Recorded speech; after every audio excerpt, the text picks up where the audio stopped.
Hi guys and welcome back. So today I'm going to be showing you how to make these mince pie rolls. Let's begin.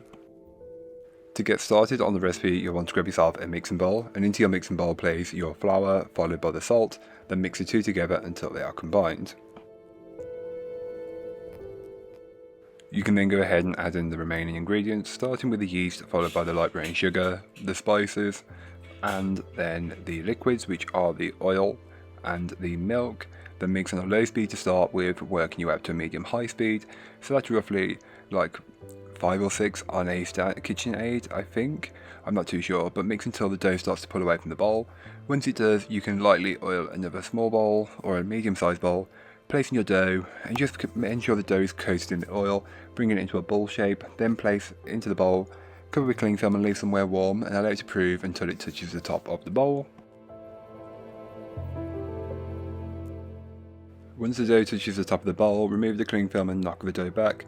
This is just a process of removing the gases that have built up in the dough during the first proof, and feel free to do it by hand. Because it looked a bit sticky, I wanted to be precautious, but again, it wasn't too sticky and it just pulled away very easily.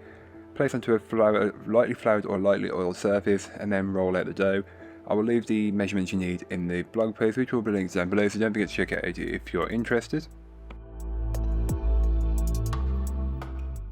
Then don't forget to top the dough with the mincemeat. Feel free to use store-bought or homemade, whichever you have available to hand.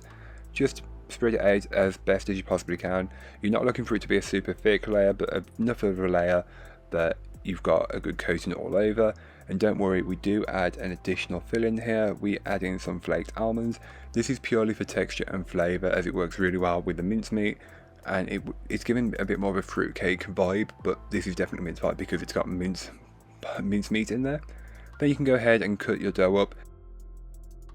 So unlike a usual cinnamon roll recipe for me, this can make 12, but for this recipe I'm only making 8, as I want to make them bigger, as these are going to be able to be shared, and you know, Christmas is the season of gifting and sharing.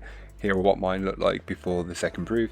So up close they're a little bit messy, but don't worry, they're pretty consistently sized.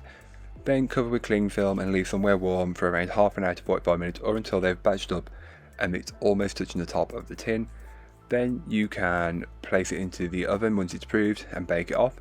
Here's what they look like once they are proofed for the second time, and here's what they look like once they are baked.